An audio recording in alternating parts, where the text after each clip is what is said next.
Hvor forstyrrer vores coach, mand? Ja, nu. Det er kongen. Hvad snakker du om, mand? Hold den her. Hvad sker der? Det er løgn. Nej. Hvad fanden? Det sker ikke, det der. For helvede, Lehman Brothers. Lehman Brothers. Vi skulle aldrig investere i den. Aldrig nogensinde det med ham for. Jeg tror, vi kan gå konkurs på det her. Fuck, det er pis.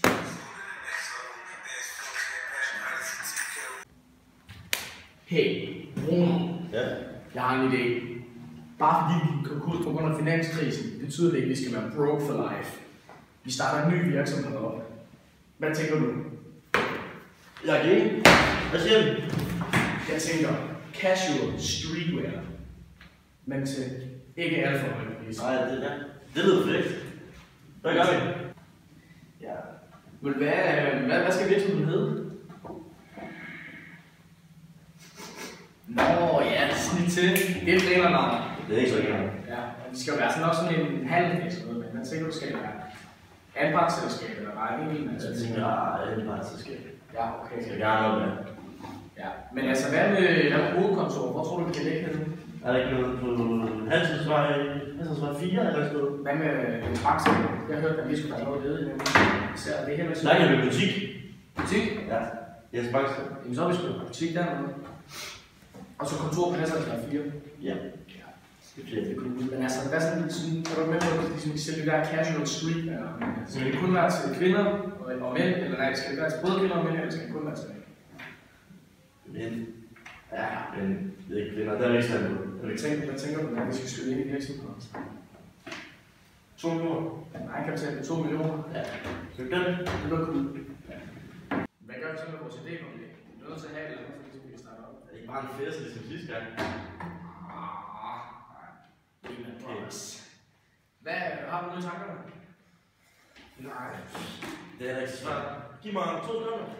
Ja. Lige så noget.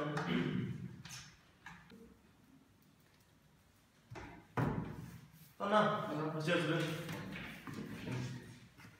Snit T er en kreativ gruppe, som udtrykker dem selv gennem deres fortolkning af moderne kunst. På den måde kan individet skabe sin egen unikke udstråling. Nogle ting er vigtigere end andre, når det angår tøj. Hvordan det sidder på dig, og hvordan det ser ud. Det er Snit T's essens. Det er sgu da meget dumt. Det er poetisk. Ja. Vi bliver jo nødt til at få et overblik over den aktuelle situation for vores virksomhed. Ja, det bliver vi nødt til, og så kommer vi ingen vej. Nej. Hvordan tænker du, vi skal gribe den af? SWOT-analyse.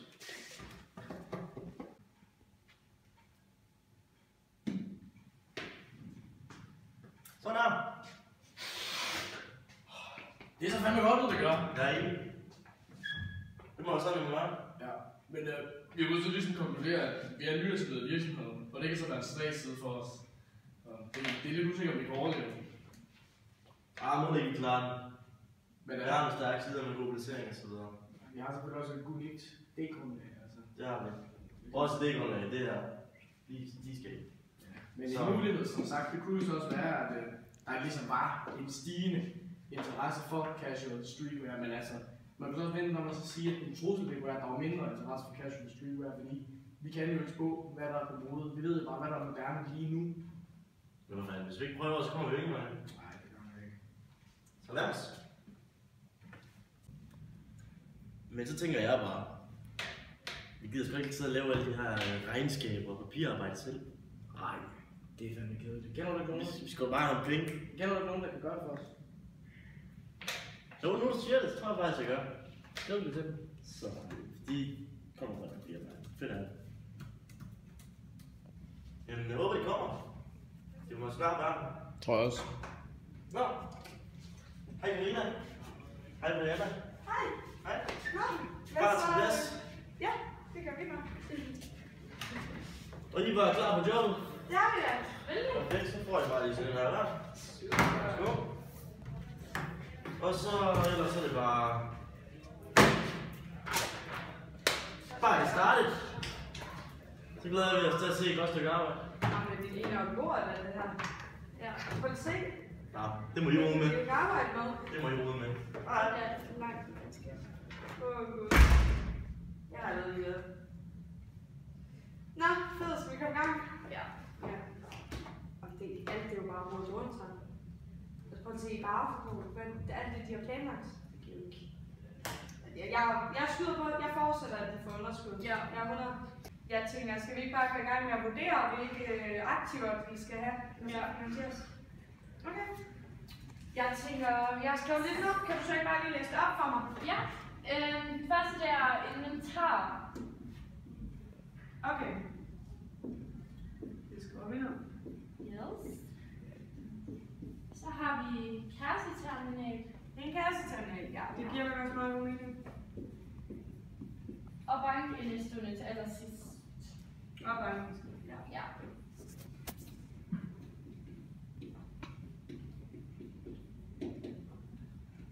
Jamen, jeg tænker, så skal vi vel bare lige finde ud af, hvor meget der skal investeres i hver af de her aktiver her. Ja. Altså, jeg tænker, inventar, hvor meget sætter vi der, cirka? 85.000. Det lyder nok meget. Ja. Ja, og så er der lager. Det er 14.000. Yeah. Det koster det vel sådan noget med leje og depositum og sådan noget ting. Ja, når man lige etablerer det, ja. Ja, og så har vi kassebeholdning med 10.000. Og hvad skal vi sige, at de skal anskaffe kassen for? 700? Yes. Vi kan godt finde en billig kasse. 700.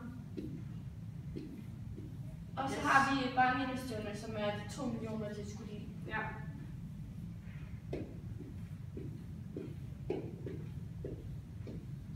Jamen, jeg tænker, at vi har fået lavet et fint nok etableringsbudget nu. Sådan så, at når de skal åbne det hele, så har vi, så er det ligesom lavet. Og så har vi herovre vores, alle deres aktiver, der er finansieret. Og så har vi ligesom balancen her. Det tænker jeg, det bliver super. Hej Mark, min bror. Det er Slimand, det er Slimand! Jamen hvad så? Jamen jeg tænkte bare på, om vi ikke lige skulle få udarbejdet nogle forudsætninger for driften på det første år her. Og hvor meget vi skal sælge og så videre. Hallo? Nå, okay, du får dem lige nu. Fremragende. Jo, jamen hvad siger du til, at vi sælger, vi sælger, skal vi sige 400 på bukser af 550 kroner. Ja, perfekt. Ja, så har jeg sagt 700 t-shirts. Ja, det synes jeg også lyder realistisk. 300 hoodies og crewnecks.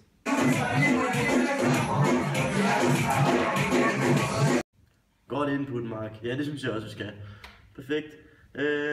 Og 100 stykke hatte og huer. Ej, det var en god idé. Det skriver jeg ned. Ja, perfekt.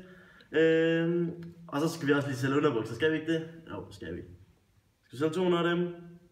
300 siger du? Fint, jeg skriver 200. Vi ses, Mark. Hej. Yes, på baggrund af deres forudsætninger, så kan vi så nu lave deres registreringer.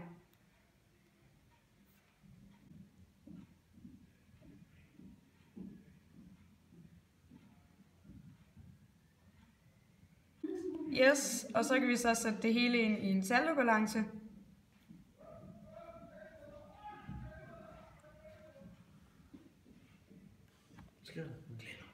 Der så fører til en resultatopgørelse efter det første år. Og så til sidst en balance efter det første år.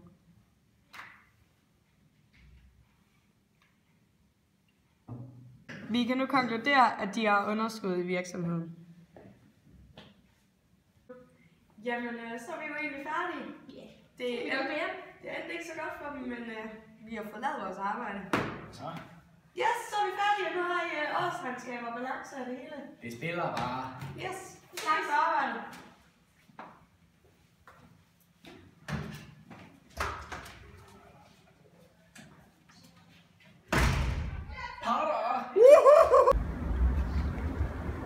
Det er fandme en god virksomhed, vi har fået lavet. Det er det.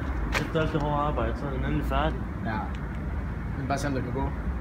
På sigt. Det er Godt sigt. Ses. Ses. Nå, nu er det okay.